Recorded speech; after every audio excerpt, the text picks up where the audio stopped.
Hello everyone, and welcome to this week's Market Wrap. So I am back in Philly. I had an amazing weekend celebrating my father-in-law's 80th, watching the Masters with the boys. It was so nice to have a full house, but it was hard to say goodbye to the boys. Won't see those guys for a while now.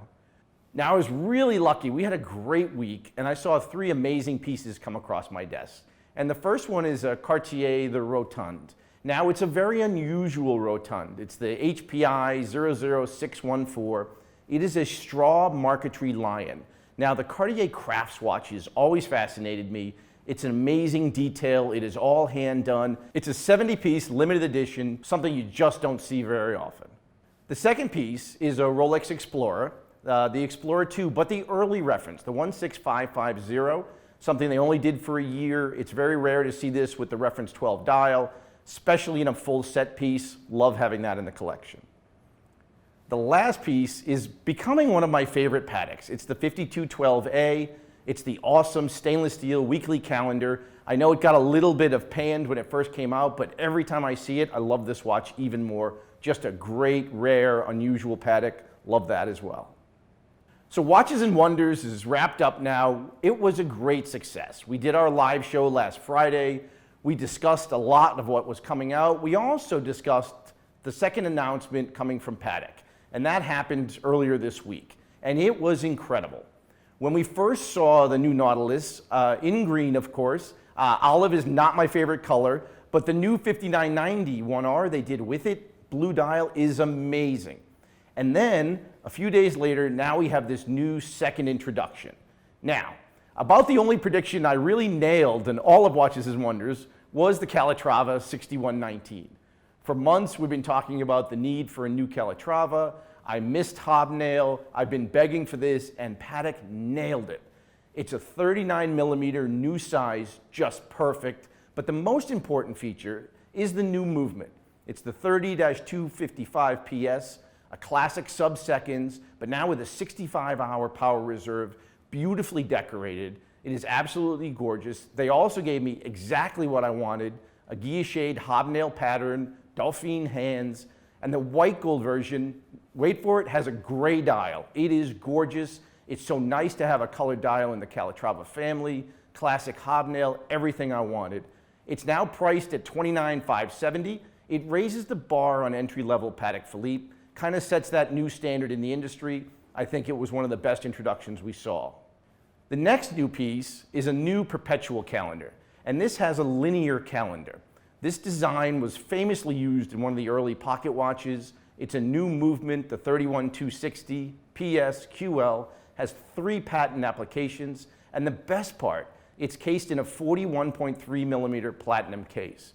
Now, about the only concern I have with some Pateks is the size sometimes feels a little small. This one, again, they got the right size. It's not too big, but it's going to wear great.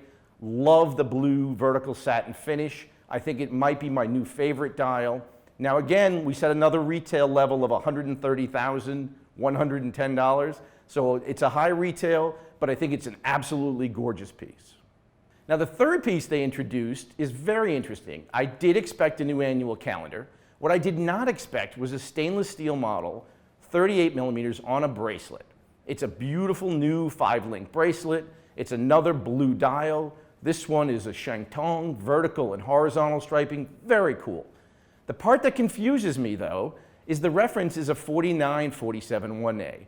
Now, anything that begins with a 4 in Patek Philippe, that indicates, in their opinion, a lady's reference. Now, a 38 millimeter size is a size that many guys would wear, and the fact that they are promoting it as a ladies model leads me to believe that we may see another new annual calendar this year. It might include the new 6146. Maybe we move it to the size of the new 5236. I think that would be perfect. I'm really looking forward to it. Patek definitely nailed it this year. So now that Watches and Wonders is over, I believe it's certainly been a huge success in the States. I thought it'd be great fun to get a reaction from our new man on the ground from Dubai, the one and only C'Q. So Q, great to have you here. Mike, so good to hear your voice. I'm live from Dubai. Miss having you here. I remember we did such good things in Dubai Watch Week. But yeah, enjoying being back. I'm actually in the back store. I'm in the VIP section of our boutique in the DIFC Gate Avenue. So if anybody's in Dubai and wants to come say hi, please do. Love to see it. It's so nice having you back there. I can't wait to come visit. So let's jump right into it. Watches and Wonders, lots of new releases. What's been your favorite thing that you've seen come through? This has been amazing. Every day is something great. My favorite thing from the whole show it has to be that the group of 4Z GMT Sport. That's like my new grail, I think. But definitely on the Patek side, it was a really good show. I really was happy to see the Calatrava come back alive. The inline Perpetual is just a stunning stainless steel annual calendar with that dial. Really a win. My favorite from that lineup for sure is a 5990R with the blue dial. I think that is it's my school colors. I'm in love with that watch, and I'm gonna fight Brian Goldberg to try to steal his when he gets one day. Who knows? But the feedback from the ground has been really, really interesting. Dubai is a diverse group of watch collectors, and they're all savvy, and everybody likes a little bit of everything. So definitely you had the 5711 olive dial craze of a few people already, trying to place orders with us to try to get one pre-owned if one ever pops up. But then a lot of people were really interested in some of the independent watches that came out. The group of 4C got some attention. The Moser pieces actually were the ones that most people talked to me about, with the Tiger's Eye dial and a new cool blue that it came out as well. So it's really been a nice variety of love for Watches and Wonders. I just think everybody's so happy during this time. There's so much going on. It's nice to just nerd out about watches, to be honest with you. And everybody's been coming in and we've all been having good chat. So it's been a good show, I think. At first I thought it was too much information, but now I think I'm a very happy camper. Yeah, no, I think it's been a great show. So you've obviously got a great perspective being here in the States for many years and now being over there in Dubai. What are the differences in the market, what people look at there? Where do you see the Dubai market really differ from the US market? So that's an interesting question. So Dubai is a very interesting place where we're in the Middle East. So definitely Ramadan Kareem to everybody who's observing. So we do have a very big Muslim majority population here. So platinum is always going to be a leader, or non-gold metals. But also saying that we do have a big expat community. So right now on the ground, interesting FP Jordan is scorching hot. The Elegante down here is achieving extreme heights. There's a lot of rumors and things going on like that. But there's also a really big interest in independence, like I was saying. Elan Son, not independent, but Lange is a brand that acts like an independent. A lot of people have been asking for Lange pieces.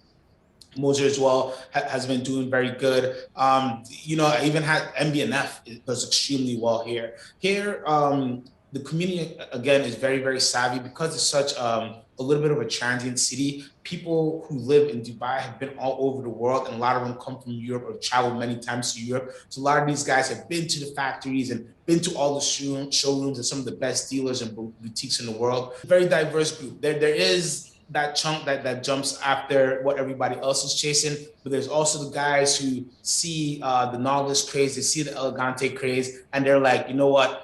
I'm buying a Havana platinum. It's Ramadan right now, the holy month, and it'll be Eid at the end. So that's a big gifting season. So we'll see a great variety then as well. So hope you check back in and I can give you some more feedback then too. Well, I'd love to. Q, it is so good to have you on the ground there. It's the thing that I noticed most about Dubai was it was a super sophisticated market and they were covering everything. So it's great to have you on the ground. Thank you so much for joining us, and we will definitely check back in with you in the next month or two. All right, please do. I'm happy this is my first time on the Market Wrap. There you go. You made it. Thanks, man. Really appreciate the time. I love getting the pulse on the ground globally, and the market in Dubai, Hong Kong, Switzerland all have a different feel when you're on the ground. I think it's absolutely fantastic. It gives us a great opportunity here at Watchbox to really understand the global market, and more the watch market is turning into a global environment. So it's great to have all these guys on the ground. Love having them join us for the show.